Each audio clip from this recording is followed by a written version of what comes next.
more into ML. Karim he's basically in Colorado pursuing the PhD in machine learning. He was also part of the team, but yeah, he's more into that. Who else is here? I guess Ilya, didn't join. Yeah. So some people are still trickling in. But yeah. Z and team, it's great to have you guys here.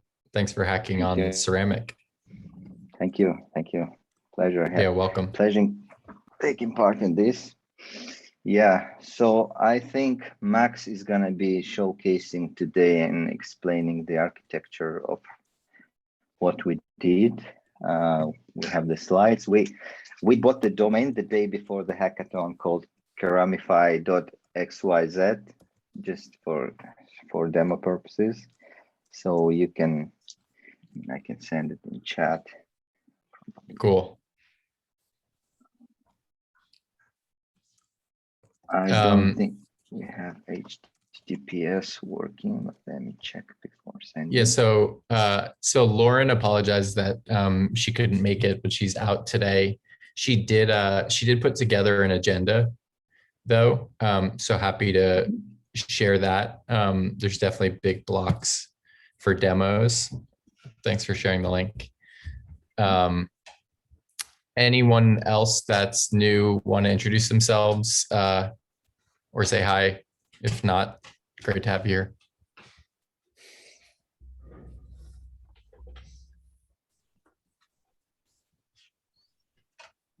Let me. Hey guys, I can introduce myself. I'm Connor. I built a product called Docs, or a little hackathon project called Docs at the HackFS hackathon. And so joined today to come meet some other folks who are building on Ceramic and show off that product as well. So excited to meet you all. It's great to meet you. Love Docs. And right, cool. I'm just gonna say hi to folks. I have to hop on an airplane in like 5 minutes, but I'm gonna watch the video. Thanks so many folks for joining and demoing. Excited to see you. Right. Can you all see my slides? All right, cool.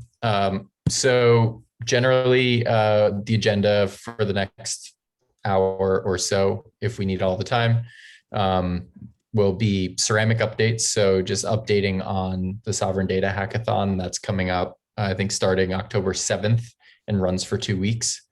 That's Ceramic is sponsoring the hackathon through Gitcoin. Share more details on that. And I think Paul from the 3Box Labs team will introduce Glaze and Self-ID, basically some new developer tooling packages for building apps on Ceramic. And then we have Docs Discovery and Ceramify. So looking forward to hearing and seeing what everyone's been building on Ceramic in the various hackathons, I think HackFS and the most recent hackathon in Russia. And then open floor. So anything else that people want to talk about, share, or bring up. Does that sound good? Awesome. I guess we can skip this. So Lauren has really been driving our efforts on the hackathon front, but as I said, she's not here, so I'll share some details. The hackathon's running October 7th to the 21st. It'll be virtual, obviously, and hosted through Gitcoin with support on Discord. And really the focus of the hackathon will be around building out standards, tooling, and integrations with sort of all the identity tools and libraries on Ceramic. So the ones that Paul specifically will be introducing today, Glaze and Self-ID, which sort of replace the functionality that has typically been provided by IDX. And yeah, so we're co-sponsoring with a bunch of projects. So DNS.xyz, which is a profiles application focused on the Tezos NFT community right now, built on IDX. Mask, which is the extension and token, Unstoppable Domains, Figment, Chainlink, and Radical. And so we'll be posting these bounties on Gitcoin in the coming days leading up to the hackathon. And yeah, we'll have more blog posts and things to share over the next week. But if you're interested, you can go to Gitcoin and register. Any questions? No. All right. And cool, Paul. So do you want to take us to updating on the state of IDX and new packages? Yeah, sure. So for a bit of background first, for anyone who has been using IDX, as we can kind of build more around IDX, it grew in scope beyond what we had initially planned. And so we started to put more tooling and everything that wasn't directly related to the IDX specification. And so we wanted to kind of get back to having more separation between the implementation of the spec and the rest of the tooling that we are providing. And that's what becomes the Glaze and Self-ID packages. And it's also coming from some questions we've had for the community or comments about wanting to use IDX for authentication. But that was kind of a common questions, but IDX is not a protocol for authentication. It's mostly using ThreadID Connect. And so we also wanted to kind of address these needs. So that's why we have two new umbrella projects now, Glaze and the Self-ID SDK. So Glaze is really about providing solution to individual programs. And it's quite low level, so it's just on top of Ceramic, doesn't have lots of dependencies added to it or anything. And really about like having generic way to implement the solution. So it's not tied to particular framework or running in browser or node, all these kind of considerations. And Self-ID on the other side is really about taking the learnings we've had from making the Self-ID app to provide higher level abstractions to help web developers create apps similar to the Self-ID app. And so far in Glaze, we have two libraries. One is data models, which is about having aliasing for streams and definitions and schemas as human readable aliases. So if you've used IDX, it's kind of the same, the idea we got from IDX of just having, instead of interacting with the stream ID for the definition, you can just use basic profile as an alias, and it's way easier to interact with this in the application.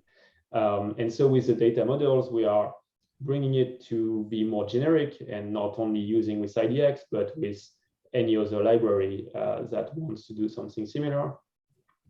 And the DID data store is more of a bare bones IDX runtime. So it's really the implementation of the IDX protocol. It's using the data models internally, but it doesn't do a lot of the things that are done by IDX currently, such as having built-in aliases and having support for Kite10 addresses, for example. So the goal is really to have a minimum implementation so that it doesn't add any much more logic or dependencies with this. And so along with these libraries, we have new developer tools with Glaze. So there is a DevTools package that is meant to really help interacting with data models. So how you're gonna create and publish data models to different Ceramic nodes. If you have used the IDX CLI, it's really similar to the IDX bootstrap command that we have, where the goal is really to help reuse models in, for example, in CI or local Ceramic node, and then deploy to Clay or to the mainnet. And also the Glaze CLI, which is replacing the IDX CLI, so to help manage data models and having some other developer tools provided like this. And So along with Glaze, we have the Self-ID SDK, which is really about providing packages to help build the Self-ID app and hopefully other similar applications. There are two base libraries, the core and web1. So the core is meant to run in browser or also in Node, but it's read-only. So you can only read records as you would with IDX. It has, similar to IDX, what it adds on top of the DID data store is having the built-in aliases and having support for character links.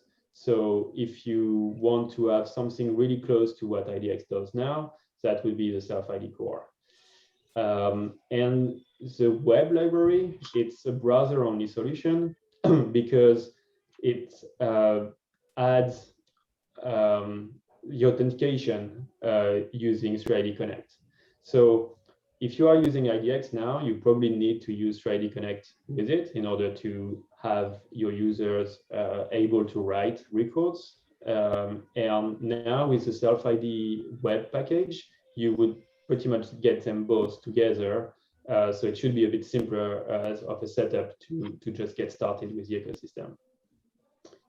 And with this, we have two utility libraries. One is about images.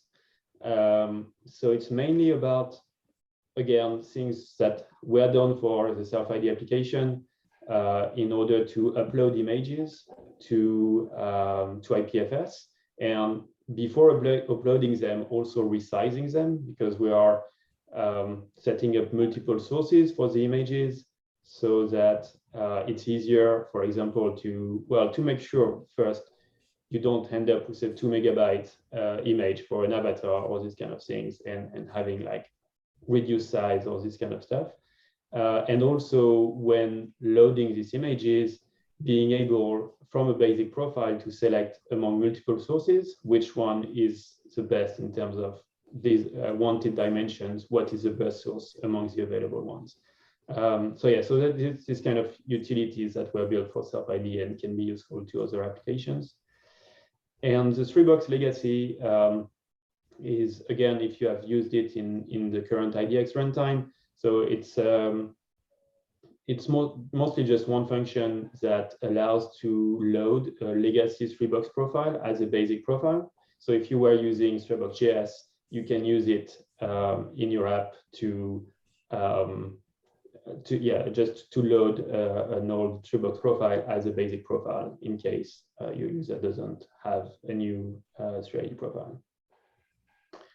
And so among all of this, just to be clear, it's all about the IDX libraries and tools that we are transitioning to these two new umbrellas, but it doesn't change anything to the IDX protocol in itself. They are compatible, so if you are interacting with IDX runtime now and you move over to Glaze, to the DID data store or Self-ID, it's going to be still compatible with the interactions you can have between the two. So there's no rush to upgrade. But the IDX tools and libraries will only receive hotfixes if they need from now on, and not new features or improvements. So we still recommend migrating to Glaze or Self-ID when possible.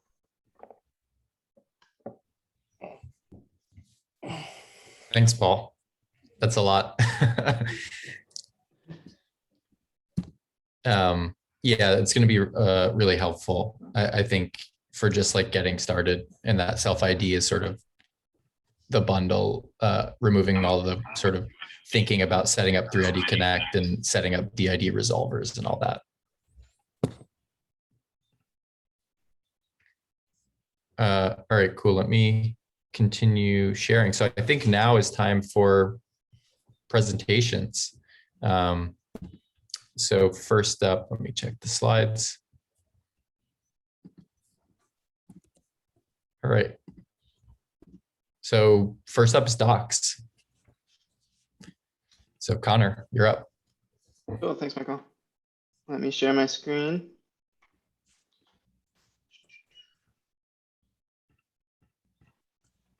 Alrighty, can you see this okay? Sweet. Yeah, so excited to share Docs with everyone. So Docs is a project that I built back in August at the HackFS, HackFS Hackathon for ETH Global. And it's basically sort of a Notion-like Web3 notebook that is built on top of Ceramic and links the documents that you create to your ENS name or your Ethereum identity. So made use of IDX, Ceramic, and then some other decentralized protocols, IPFS, Web3 storage, basically to build kind of a document publishing notebook type app that stores this stuff on the decentralized web. So this was very much a hackathon project for me. And like the code, I would say, is definitely very much hackathon quality code. But really for me, it was sort of a proof of concept. It was an opportunity to work with these decentralized protocols, to work with Ceramic, which I'd never used before. And for me as a developer to kind of experiment with pushing the boundaries on and understanding how to work with building like a reactive real-time app that's actually storing data on the decentralized web. So it was great for me. It was really the first time I'd experimented with that, and I had a ton of fun building it. So let me show you the demo. So I'll take you through kind of using the app itself to show you the demo here. So we're using Ceramic, using IDX and 3ID Connect to log in. So log in up here, connect your wallet, and we'll log in over IDX. So this is showing me some of the pages that I've created. And we'll go in here. I've got some demo pages set up for you. So yeah, in building this out, I was like super inspired. You could say inspired. You might say chose to rip off Notion's editor, Notion's data model. And so throughout this, my whole approach was like, let's see if we can rebuild something kind of like Notion, but on top of these decentralized tools. So it's pretty flexible. I think you can use it as a blog, profile, journal, homepage, same way you might use something like Notion. And it has a block-based editor that lets you edit text, upload files and images, and embed rich content, stuff like videos, bookmarks, NFTs. I had a lot of fun like building out the different content blocks and types of things that you could add in this and build into the editor. So in addition to the documents, you can create a profile that is linked to your Ethereum address or your ENS name to share this with others. And of course, I think all of us who are builders in this space understand how this all works, but I always like to remind people like your documents in this space are public, so do take care if you're playing with the app and you choose to dox yourself. So a little bit about like how it works under the hood. Everything in Docs is stored as a block, and this is directly like the data model that's within Notion. I was interested, part of this was exploring Ceramic. Part of this for me was also kind of understanding how does Notion work under the hood. Like I really like that interactive experience, that block-based editor, and the way that works. So I dove in a little bit to that data model and tried to replicate it on the decentralized web. So basically, pages, text, all these content blocks are stored in Ceramic streams. They're tile documents. So you get this nice immutable version history for each one. You get the ID authentication to know who owns which streams and which documents. And then within those streams, I'm just sort of following the kind of tree-based data model within Notion. So each block has an ID, right? That's a Ceramic stream ID. And then each block has pointers to its child blocks, which kind of lets you build up a tree structure of things like pages, which might contain multiple blocks, which might contain multiple content, etc. And then they point back up as well. Children point back up to their parents, so you could implement things like authentication or permissions using that kind of model. Different blocks have different attributes, different types of content, and certainly in Notion, the idea is that gives you this flexibility to kind of change blocks or data of one type into items in another type. So in terms of identity, it's using IDX to link your ENS name or your ETH address to your documents. So using an IDX index of the blocks and pages that are linked to your IDX profile, using Web3 or 3ID Connect for login as well. Hey, quick question. If we rewind to the parent, would the ID of that be another Ceramic stream ID then? Exactly. Yep. So this is like, this example here is a page. So it has no parents. It's like the highest level sort of root node in your tree is the sort of top level root pages. But yeah, typically that would point up to another stream ID. Thank you. Yeah.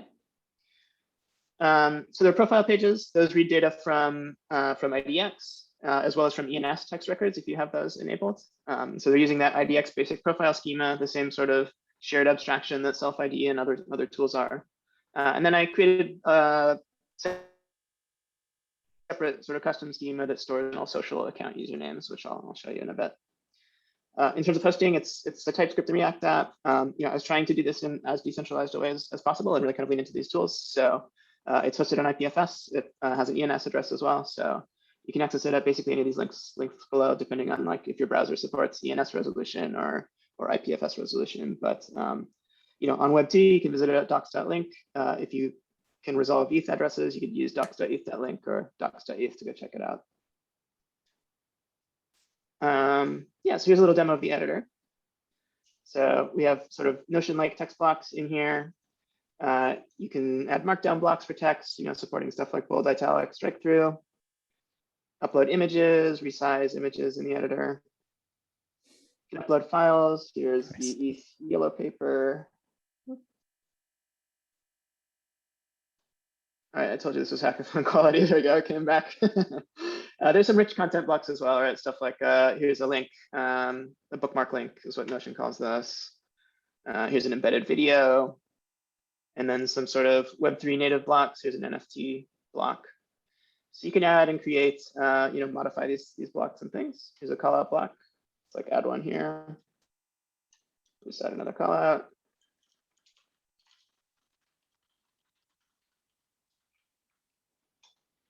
So I didn't get as far as reordering, updating, this kind of thing. So, but certainly if I continue to build on this, would like to make this editor a really good experience. But should be sort of similar to the way you work in a tool like Notion.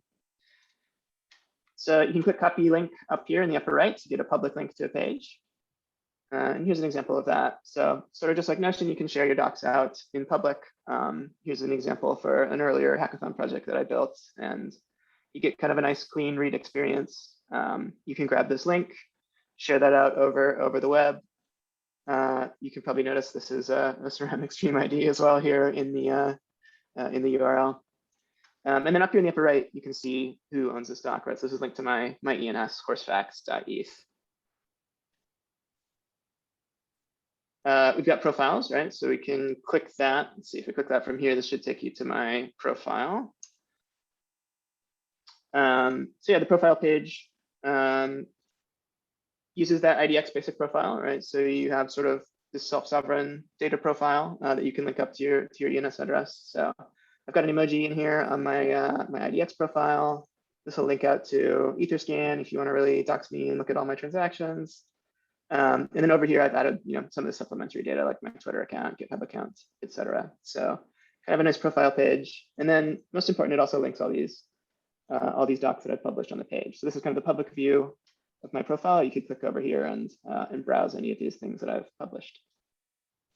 And yeah, I think a cool thing about this profile is you can see this is showing the same information that I have configured over here on self-ID, right? So this is really a portable kind of self-sovereign identity that I can use across multiple apps on the decentralized web, which is pretty cool.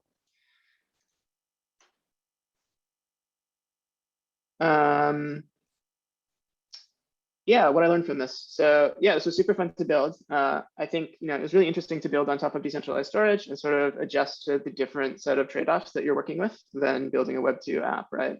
So great guarantees about immutability, versioning, verifying my data, but definitely had to think more a little bit about building that kind of real-time app, right? Like this does a lot of kind of auto-saving off in the background, right? Anytime you make a change in kind of typing in the live editor, we're trying to auto-save a block off to the background. I think you have to think a little bit more carefully about that than maybe if you're working with like a conventional Web2 API. On the other side of that experience, I think like working with Web3 can actually provide this really amazing serverless developer experience and serverless user experience. It was pretty eye-opening to me as someone who mostly has built Web2 apps in the past to work with the system and sort of be surprised like how often as I was building this, my dev server was down or disconnected, but I was still loading data off of these decentralized protocols, whether it was off a testnet or whatever, could still access that data. So I think like with a little effort and a little more development in this space, actually building on Web3 is going to be a lot more seamless than dealing with Web2, which is pretty cool. I put in here, you can view these pages on my profile, so I put in here some more links. I guess we all know where to find Ceramic and IDX, so maybe that's not that useful to you. But yeah, if you want to come check this out, you can try it out. So the live demo is up at docs.link. Or visit docs.eth if you're in Brave or a browser that supports ETH name resolution. You can check out my profile and see all these pages that I showed in the demo here at docs.link/horsefacts. So check that out. This is like on my Twitter profile and stuff too. It's linked. So come find me and you can come find the page and explore a little bit more. It's docs. Awesome work, Connor. I know when I saw that, I was like, first thought I was blown away. I was like, whoa, this, yeah, this is exactly, the types of things that, we didn't initially think of in the beginning, but we're like, letting people be creative on the platform is pretty awesome. Yeah, feels very real. All right, so next up, or I guess any questions for Connor from anyone before we move on? I see some in the chat, so Connor, feel free to take them. Oh, yeah, sure. Sorry, so I have to pay attention to that. Let's see. Yes. So did you use an existing WYSIWYG Markdown editor? Yes, I used Draft.js. And so that was like a total hack, right? So yeah, I will say like, so this is on Clay.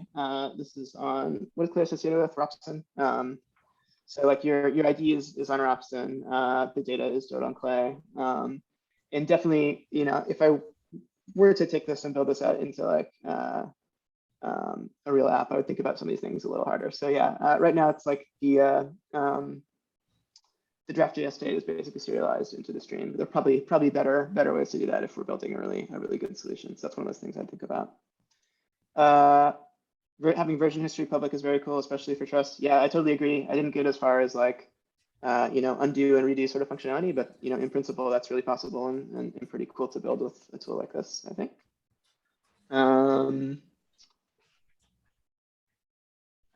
I think that's all the questions. Yeah. Anyone else have anything more live?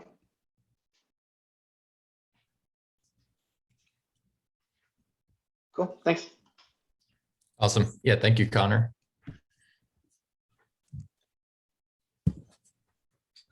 And Connor, just so we're aware, if anyone wants to get in touch with you, is Twitter the best place? Yeah. Let me drop that into chat here. Yeah, that's probably the best place. Cool. And yeah, so I think next up we have Ceramify. Okay, cool. So we'll be sharing.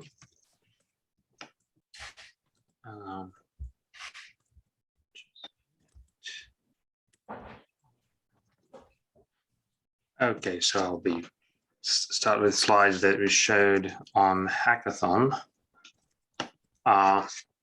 Okay, so basically we took an idea of dynamic and NFTs and so basically dynamic NFTs. We wanted to use NFT DID. We didn't know much about ceramic and we learned a lot on the way. So I'll skip all this part about, what basically I will stop here to explain what our idea of our kind of project was. So we wanted to create a composite compound NFT using the power of streams so that NFTs aren't static, but they can kind of grow and evolve. So the basic idea is like Jigsaw, but we found a little different way to show this concept. So it was inspired by a cool video and 3 Blue 1 Brown YouTube channel. So basically each contour picture can be represented as Fourier series. I don't know if you're in math, guys, but basically, yeah, it's like small circles, approximating picture with small circles. And yeah, so picture is basically a series of a collection of these vectors. And the more vectors you have, the better the quality of picture. So think of this as a progressive JPEG. So this is a demo app that we built on top of Ceramic to show this. So here we see that there are kind of 13%, like the picture is barely recognizable, and the more you have, the better picture you have. So this is like the full picture that was chosen by us. So basically here you can see the way user collects single NFTs in his stream and and gets like nice picture. So yeah, I'll go a little deeper in how it was built from ceramic perspective. So basically there is an NFT collection somewhere outside in Ethereum, and there is a user that has one, for example, NFT number 1 in his wallet. After that, he comes into our app, he logs in there with Wallet Connect, and we create deterministic stream that will represent his ownership history. So, I mean, we create / load his deterministic stream because it's the way deterministic streams work. That's controlled by 3ID. And yeah, then the user claims that he owns NFT number 1, and here NFT DID comes into play. And so what we do, we also create a deterministic stream for the NFT. And if user actually owns this NFT, which is guaranteed by NFT deed, then we create a record, ownership record in this stream with a reference to the owner and to date time. Also, in ideal world, we would also want to put an anchor here to make sure that that this is like proved. Yeah, after that we create a record in user's stream with a reference to commit ID to NFT stream. Thus, we make sure that user actually owns it. And when we draw a picture, like, let me go back to display. So here you see on the left bottom, you can see the list of NFTs owned by a person. They are loaded from his stream. So it's kind of little denormalizing data. So the data could actually be loaded from blockchain, but we want to build real-time app for a user. That's why we put all the data into his stream so that it can be easily loaded by our front end. So it was like backendless, serverless application, like very interesting experience in building such an app. And I think that like the whole idea of dynamic NFTs, especially with generative art thing, is very promising. And as we've shown in our project, it can be built on top of ceramic, which is cool, I think. Yeah, so So I probably won't show the real demo, as it's like basically here what we can see, it's this one is not connected to ceramic, but we can just try and refresh it to see like the line is drawn for different percentages of NFT owned, show the basic idea on how it works. So yeah, it was an amazing experience. Thanks a lot for the ceramic team that was present there. Sergey, Spencer, and Joel joined, and they really helped us a lot. Without them, I doubt we could build anything. But yeah, so it was an amazing experience. So if I have any questions, I'm happy to answer. If not, I can stop sharing. Yeah, that's great. The most of the people you mentioned aren't currently on the call because they're on their way back from Russia right now, but they said to tell you hi and that they enjoyed working with you guys on it. So yeah, cool. Thank you. Great. And I think there's another one. So Discovery. Is anyone here from Discovery? Hey guys, yes. Just give me a second and I'll share my screen. All right.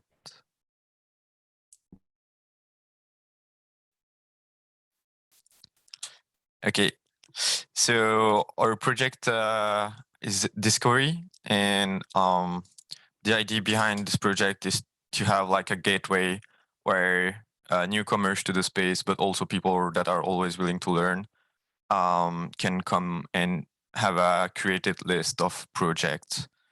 So this is like kind of the homepage, and then we called this concept of paths, like pathways, and we would have two main pathways. One would be branched, which is focused on end users and basically anyone, non-technical people, and then decrypted that will be focused on code challenges and really technical research. So here I can see the projects that were already created in Discovery, and yeah, people will be able to filter those. So if they don't want to see scaling solutions, they can take it off. And so I'll click on Polygon, and I didn't use this project since the hackathon. So hopefully, oh yeah, the contract is not deployed. Oh, I forgot to deploy it. But so basically here is the view of the first course for Polygon.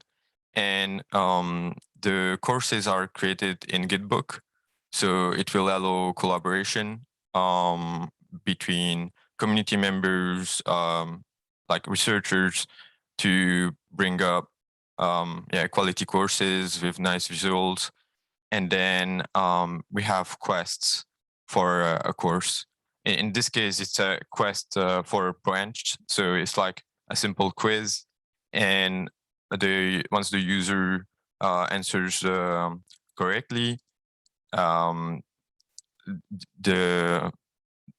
we are gonna call the contract function, and we're gonna mint an NFT if the answers are right. And we are also using Chainlink to make sure that the data is actually there, that the user successfully submitted the answers on the Ceramic instance.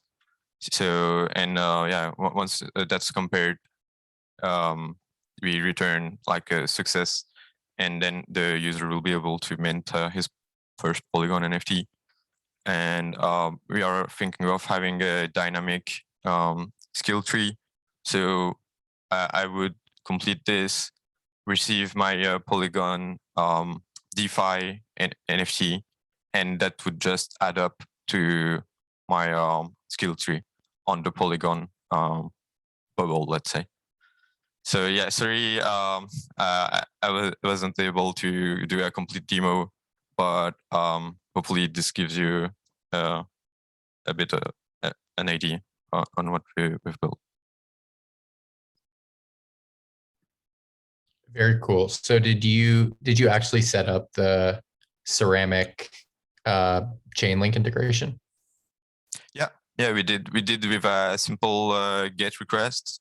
And what we were working on was, after the hackathon, was creating an external adapter, because the GET request was limited. And yeah, unfortunately, like Chainlink 2.0 has still some bugs that need to be fixed before you can use the new specification. But yeah, it's on a good way, I think. Great. Yeah, I've been waiting for someone to integrate Ceramic and Chainlink, so it's good to see. First one, I think. Any questions, comments for Discovery and Callie?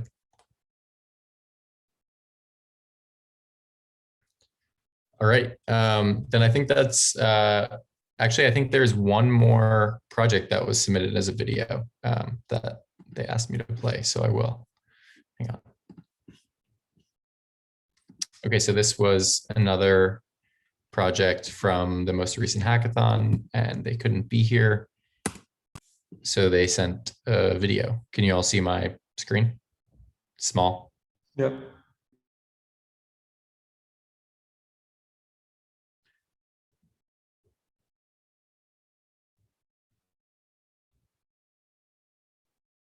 Can you hear the sound? No. No. Okay.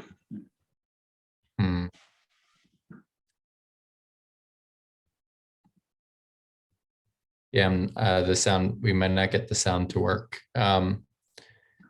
But when you share your screen, there's like an option to share your volume as well. Oh, thanks a lot. Yeah.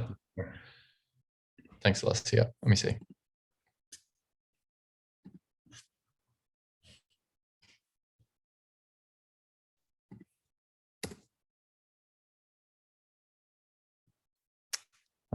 I'll give it one more try. I didn't see anything.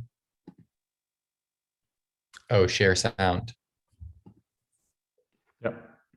Good one.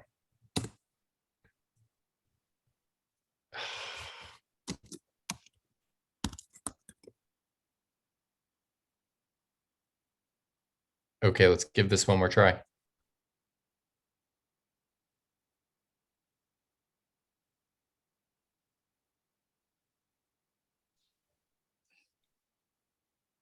Is that working? No. Okay. Basically, they were. Is Sergey on the call? Sergey, are you here? Yep, actually, yeah. Oh, great. Do you want to share what NFT Combinator built in their absence, as you were closer to that? Yeah, for sure. Well, basically they created a way to combine multiple NFTs into single one. There should be a slide like with a bunch of NFTs that are locked into a single contract. And well, I could consider it like all right-ish, but the real meat of that project is that in addition to that locking, they added and like minting a new NFT. They actually have a reference from the content of the resulting kind of combined NFT to the original images with all the coordinates and a canvas size. So you could have like a CryptoPunk as a head, some NFT for body, a torch, and a hat, and you combine that into a single kind of full person body in that a bit fancy outfit. And like the owner of the combined NFT can actually kind of move the parts around the canvas to kind of reorganize things. And this could be used, well, this approach as a primitive in blockchain games. Like instead of using just having just a single picture, you could participate in a game as a like full-fashioned person, albeit virtual. But like you could change an outfit of your avatar, and well, the resulting thing, like the fashioned one, is an NFT. So if a game allows you to participate in it with an as an NFT avatar, so this kind of modifiable thing could be there as well, more fully representing you instead of using just a static picture. Maybe like that static picture could be very expensive, but it makes sense to represent you more with like more like features. Yeah, it's like an aggregated NFT that just is whatever you feel like putting together. That's cool. Yeah, like we have touched a topic during this call of dynamic content being referenced from an NFT token. So this is the case, but like with a well, combination of NFTs.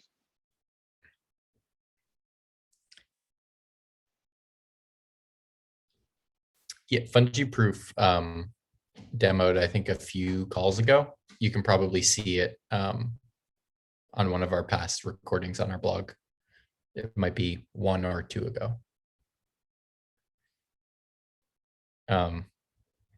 They didn't demo their full dynamic NFT. Yeah, they just demoed the NFT's ability to store some metadata.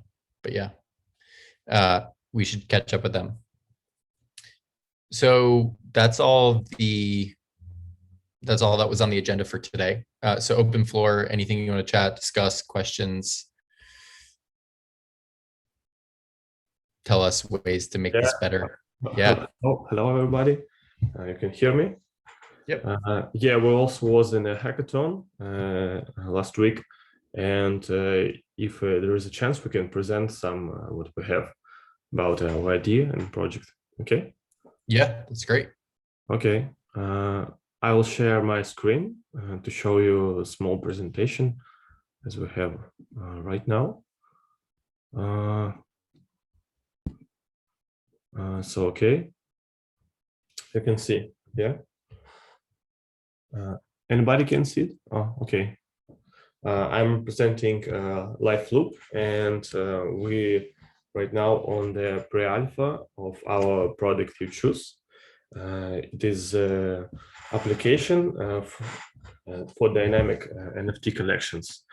And about NFT market, it is really growing fast, and it's growing more than all crypto, and it's a good chance not only to make money, like, but it is a good field to like build technologies, and that's what we can see right now.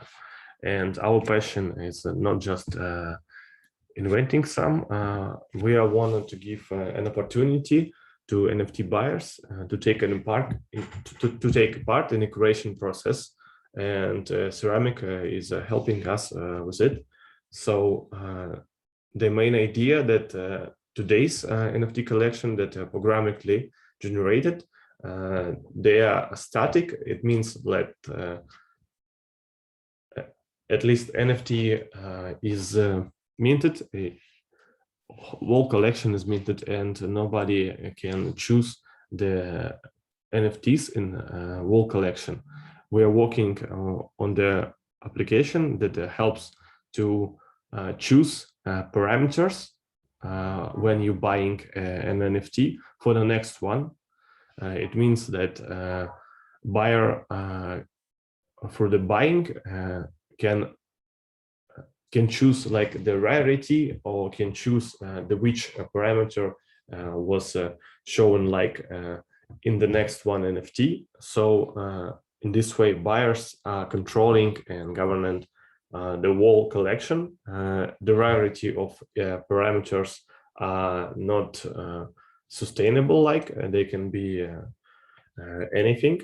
And we find it really cool because there is no such like this right now. And right now we are working on improve our front end and back end at integration with open source marketplaces.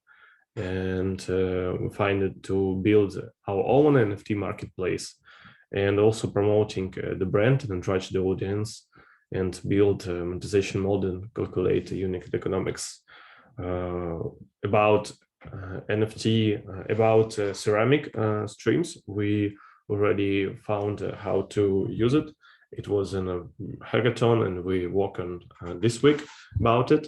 And so right now we are building our LVP model on non websites, like on our local. And I think in the week we can get something, a week or two, maybe. So join our Discord community to follow the development and the project, and communicate about your ideas and anything you want. So we are really interesting to bring new technology that will give an opportunity to be a co-creator to everyone, and to make like collections, and creating is absolutely open to everybody can see what is going on the collections. Thank you. Yeah, thank you. It's really exciting. And so where are you guys at in development now? You said a couple more weeks. Can you please repeat? I just missed some. Sure. Yeah. Where is it in development? Did you say a few more weeks until it's ready? Yeah. I think I just missed some. Where is developing?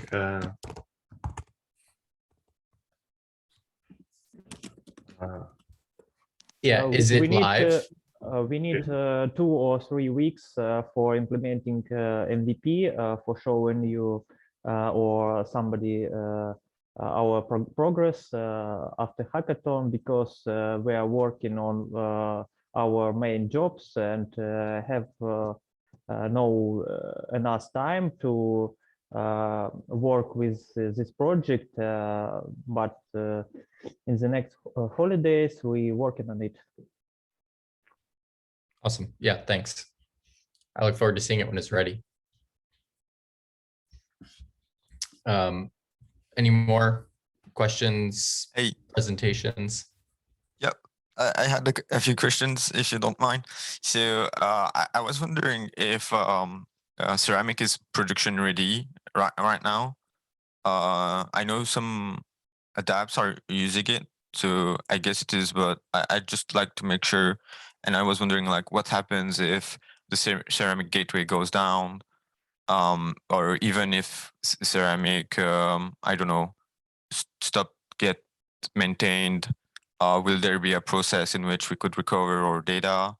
An example, accessing the S3 files or a backup that you could provide. Yeah, so Ceramic is being used in production by over 15 or 20 applications now. We're onboarding, working to onboard 5 or more each week now. And by the beginning of the year, we hope that it's fully open and there's no more wait list, that just anyone can run or connect to a mainnet node. And there's really no reliance on the gateway. So, it really wouldn't matter if the gateway is down. Most applications, or any application that's on mainnet now, is basically running their own node. And we're running some redundant nodes to just replicate data throughout the network. So if our gateway goes down, you would already be sort of either running a node yourself or, paying some provider to run a node for you. So there's, each node can maintain the data in that way. So there would be no problem.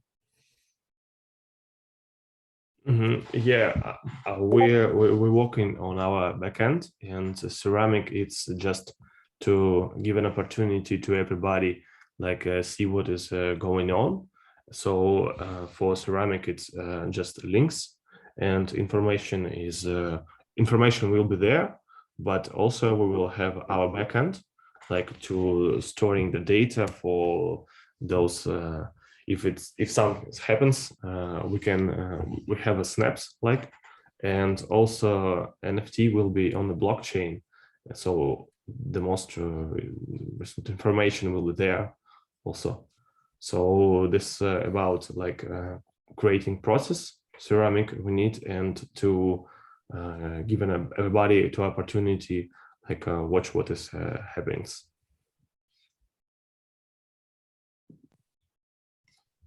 Oh, no. Okay. Cool. Did that answer your question, Kelly? Yeah, that's awesome. And I guess that brings me to the second question, which is, what is your long-term vision? Like, are you planning, like the graph, for example, to use a token as a network kind of thing, where people would pay fees, or yeah? Yeah, I think that's the direction we'll be going. We're definitely going to share a lot more on some updated thinking there sometime soon. I think probably around the time we go live with our public mainnet in the beginning of the year, we'll also introduce like a roadmap and trajectory for how the network decentralizes and becomes more sustainable. So that's definitely something to like look forward to. And in the meantime, I would say that is a fair assumption to be working under, that there will be some sort of network usage fee. And that, that allows the protocol to evolve in so many good ways. Like right now, each commit in a stream can only be so many bytes. And that's because, we don't want people just like dumping gigabytes and it's sort of jamming up the network right now. But when the network's incentivized, right, and it's a pay for use model and it's metered, we can remove things like the restriction on commit size because you would be paying for the consumption of that. And we'd sort of, the network overall would be a lot more efficient and sort of make more guarantees than it does currently. Right. And also for sustainability, I guess, like someone needs to pay for the storage at some point. So. Yep.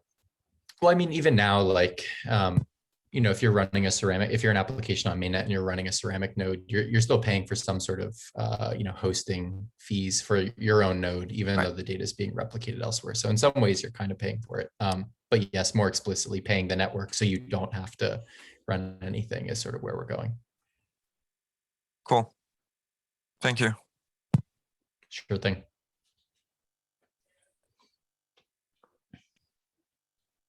I've had a hard questions? time. Yeah, I've had a hard time really sort of absorbing the whole story of how to get on board. And the impression I get is that by applying to be part of the beta and getting into your five per week cadence, that we can get access to that through that process. And my question, I guess, is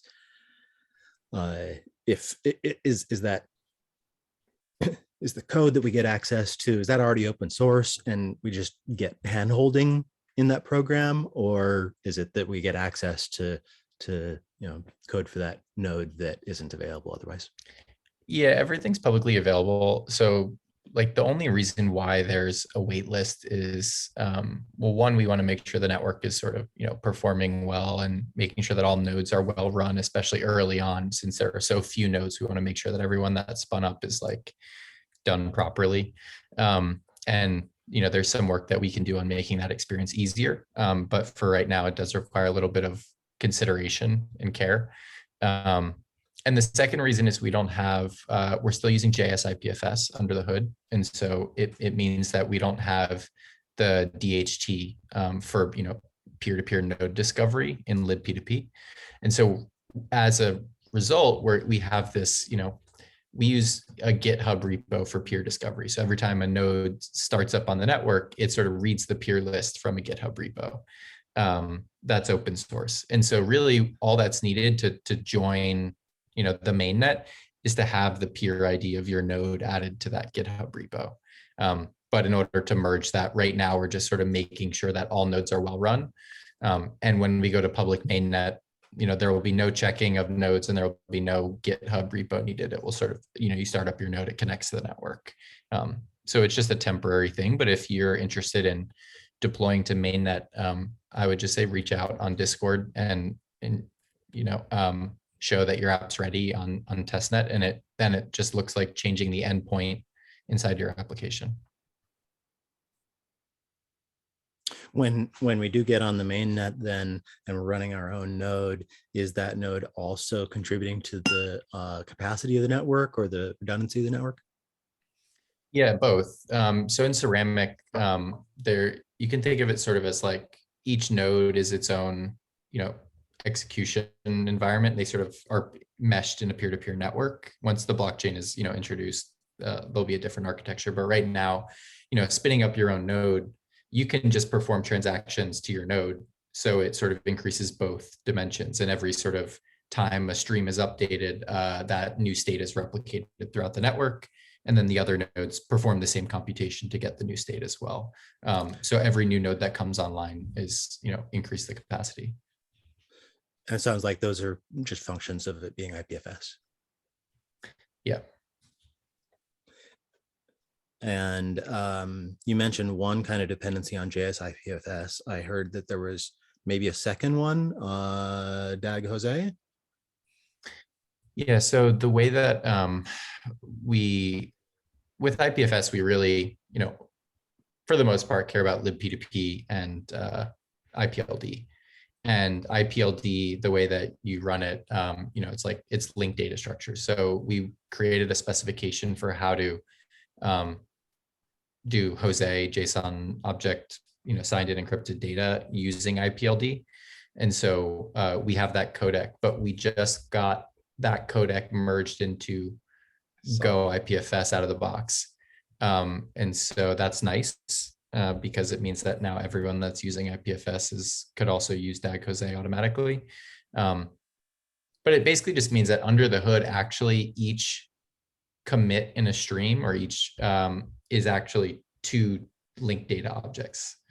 And so it just is a way to create an abstraction between the payload and some metadata that lets you do things like, encrypt and verify signatures over it. So is shifting to Go IPFS part of your roadmap before the end of the year that you were talking about a few minutes ago? Yeah, we're actually working on it. We've been working with the IPFS team a lot on, getting DAG Jose merged into Go. That was really the bottleneck. And now that it is, now we're just testing the deployment now, making sure everything works. And then we'll be able to migrate and, remove the GitHub peer discovery, which pains me, but is something we needed to do while we were still using JS. That's so fun. Yep. But it'll be done soon. And that's really the main thing that needs to happen to go for Ceramic to go fully open mainnet. Cool. I have a question. Can I ask you? Yeah, sure thing. I have like another few minutes and I have to hop. What costs will we get after release as developers using Ceramic Network, pinning nodes? What else? Yeah, what do you need? What costs like developers will we get after Ceramic Network will be published as release 1.0.0, and what your course for developers? What you get from developers using your solution? Oh, what do we get? I guess. Sorry, Yeah, so maybe okay, you got this. The question should like, what should developers or developers here that's using Ceramic API should pay to Ceramic? That's the question. Yeah, so, well, when this first mainnet comes up, nothing. And that's because it's, a volunteer peer-to-peer network. But once some guarantees will be provided by a token and a blockchain, then of course there'll be some small transaction fee proportional to, what you would imagine a simple data transaction would cost. But in the meantime, nothing. I think it's just like use it, provide feedback to the protocol, help it improve and stabilize before we introduce, any kind of crypto economics on top. So we want to sort of make sure that, it's doing all the things it needs to do. It's meeting all the use cases, the abstractions are right. And then it lets us, deploy a token with a lot more confidence. Thank you. Well, sounds great. Cool. I've got a small question, probably the one. How can we, for example, contribute to Ceramic? And Ceramic, and I will elaborate. One of the tasks on Hackathon was mobile SDK, and we kind of tried to tackle it, but it was kind of a little too tough on Hackathon. But for example, if we wanted to, take part in improving Ceramic, like enlarging the number of ways developers can interact with Ceramic platform, like what would be the way to do that? Yeah, so the way is definitely just like hopping in the Discord. I'm sure you're already there. Tossing out ideas, just saying like, hey, have you guys thought about this? Or has anyone thought about building this? Or why doesn't this exist? And then like starting a conversation around it. And then, if everyone's like, yeah, this would be super useful or whatever, then, the community kind of organizes to build it. So I would say that's like the best way to just start getting involved. And yeah, I think there's so many different avenues and things that need to be built, or developer tooling, or like that, there's definitely no shortage of pieces to pick up. So I would say just let us know what you want to work on. Yeah, cool. Thanks. Yep.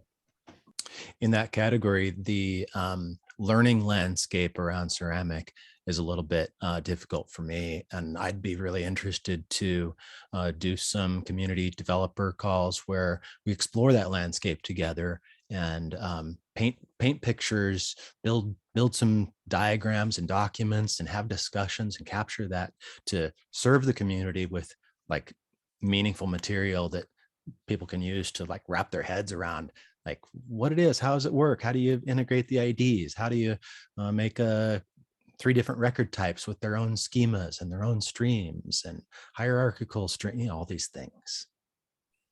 That sounds like a dream.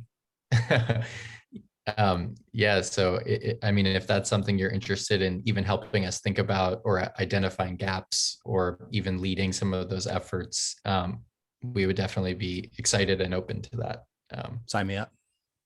Cool. Do you want to just shoot me an email?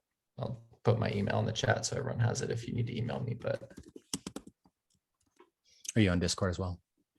I'm also on Discord. I'm at Senna in the ceramic and 3box Discords. So I would say if there's anything any of you need, get in touch. You know, we're always just generally around. And yeah, thanks all for showing up. This is a great community call. I love seeing projects being built, people doing stuff. Yeah, so until next time, I'll see you all online. Bye.